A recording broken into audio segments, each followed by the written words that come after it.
ಎಲ್ರಿಗೂ ನಮಸ್ಕಾರ. Welcome back to channel. Name is Madhu. I am god. ಹೌದು, ಪ್ರತಿಯೊಬ್ಬರು ಒಳಗಡೆನೂ ದೇವರು ಇರುತ್ತಾನೆ. ಆ ದೇವರು ಆಚೆ ಬರೋದಕ್ಕೆ ಒಂದು ಟೈಮ್ ಬೇಕು, ಒಂದು ಸಿಚುವೇಶನ್ ಬೇಕು, ಅದಕ್ಕೆ ಕಾರಣಗಳು ಕೂಡ ಬೇಕು. ಒಂದಷ್ಟು ಜನ ಅದಕ್ಕೆ ಕಾರಣ ಕೂಡ ಆಗ್ತಾರೆ.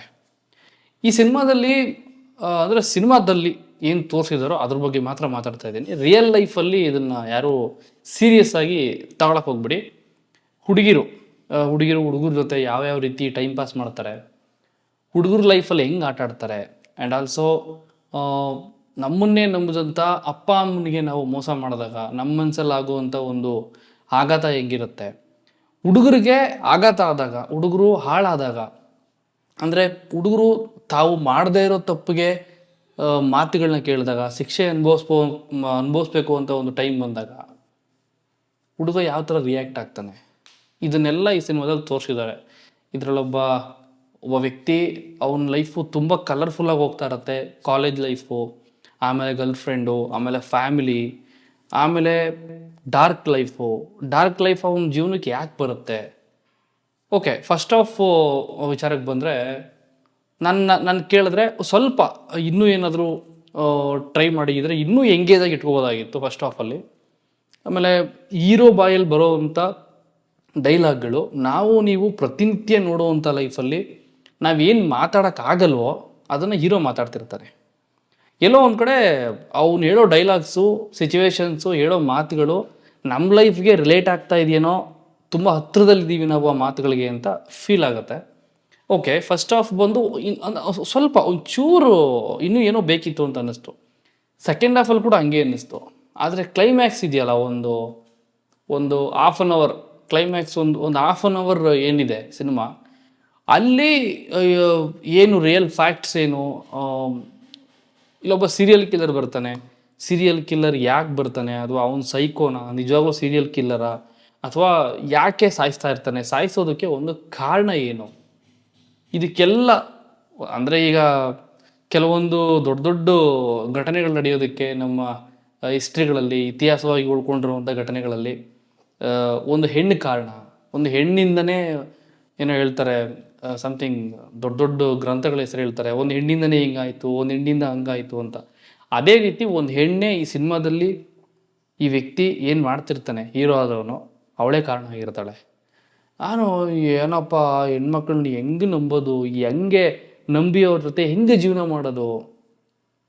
ಅಪ್ಪ ಅಮ್ಮ ನೋಡ್ರೆ innocent, girl friend also innocent, but still ಅಲ್ಲಿ ಏನೋ ಟ್ವಿಸ್ಟ್ ಇದೆ. ಕೆಲವೊಂದು ಟ್ವಿಸ್ಟ್ಗಳನ್ನ ನೀವು ಅರಗಿಸ್ಕೊಳ್ಳೋಕೆ ಕೂಡ ಆಗಲ್ಲ, ಆ ಥರದ ಒಂದು ಟ್ವಿಸ್ಟ್ನ ಸಿನಿಮಾದಲ್ಲಿ ಇಟ್ಟಿದ್ದಾರೆ. ನಾನು ಐ ವಾಸ್ ಶಾಕ್. ಇವನೇನ ಇದು ಅಂತ ಗೊತ್ತಾದಾಗಂತೂ ನನಗೆ ಯಾಕಿರ್ಬೋದು, ಏನಾಗಿರ್ಬೋದು ತಿಳ್ಕೊಳ್ಳೋದಕ್ಕೆ ನಾನೇ ಕಾಯ್ತಾ ಇದ್ದೆ. ಹೀರೋ ಬಂದ್ಬಿಟ್ಟು ಅವರು ಕೊಟ್ಟಿರೋಂಥ ಕ್ಯಾರೆಕ್ಟರ್ನ ತುಂಬ ತುಂಬ ಚೆನ್ನಾಗಿ ಕ್ಯಾರಿ ಮಾಡಿದ್ದಾರೆ.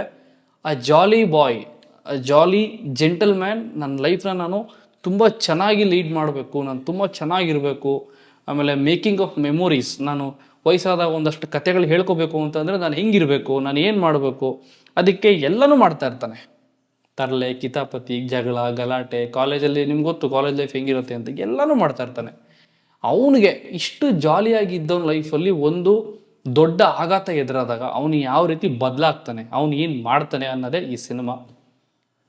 ತುಂಬ ಬೇಜಾರಾಯಿತು. ಆ್ಯಂಡ್ ಆಲ್ಸೋ ಬಾಯ್ಸ್ ಲೈಫಲ್ಲಿ, ಹುಡುಗರ ಜೀವನದಲ್ಲಿ ಇವತ್ತಿನ ದಿವಸ ಒಂದು ಹುಡುಗಿ ಕಷ್ಟ ನೋವು ತಿಂತಾಳೆ, ಅವಳಿಗೆ ತುಂಬ ಒಂದು ಹೆಣ್ಣು ಅಂದರೆ ನಮ್ಗೆ ಗೊತ್ತು, ಇಲ್ಲ ಒಂದು ಹೆಣ್ಣಿನ ಜೀವನ ತುಂಬ ಕಷ್ಟ ಇದೆ.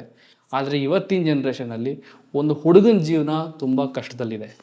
ಅವನನ್ನು ಕಾಪಾಡೋಕ್ಕೆ ಯಾರಾದರೂ ಬೇಕು, ಸ್ವಂತದವರೇ ಕೈ ಕೊಡ್ತಾರೆ. ಪಕ್ಕದಲ್ಲಿರೋ ಹೆಂಡತಿನೇ ಮೋಸ ಮಾಡ್ತಿರ್ತಾಳೆ, ಪಕ್ಕದಲ್ಲಿರೋ ಫ್ರೆಂಡ್ ಮೋಸ ಮಾಡ್ತಿರ್ತಾನೆ. ಇನ್ಫ್ಯಾಕ್ಟ್ ಕೆಲವರು ಗಂಡಸರ ಲೈಫಲ್ಲಿ, ಹುಡುಗರ ಲೈಫಲ್ಲಿ ಅಪ್ಪ ಅಮ್ಮನೇ ಸರಿ ಇರಲ್ಲ, ಅಮ್ಮ ಸರಿ ಇರಲ್ಲ, ಅಪ್ಪ ಸರಿ ಇರಲ್ಲ, ಅಕ್ಕ ತಂಗಿದಿರು ಸರಿ ಇರಲ್ಲ.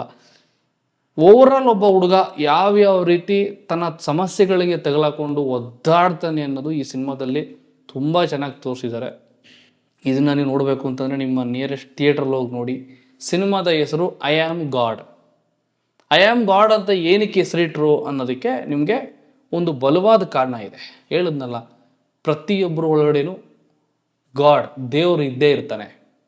ಅವನು ಆಚೆ ಬರಬೇಕಾದಾಗ, ಅಂಥ ಟೈಮ್ ಬಂದಾಗ ಅವನು ಒಳ್ಳೆಯವನಾಗಿರ್ತಾನ, ಕೆಟ್ಟವನಾಗಿರ್ತಾನ,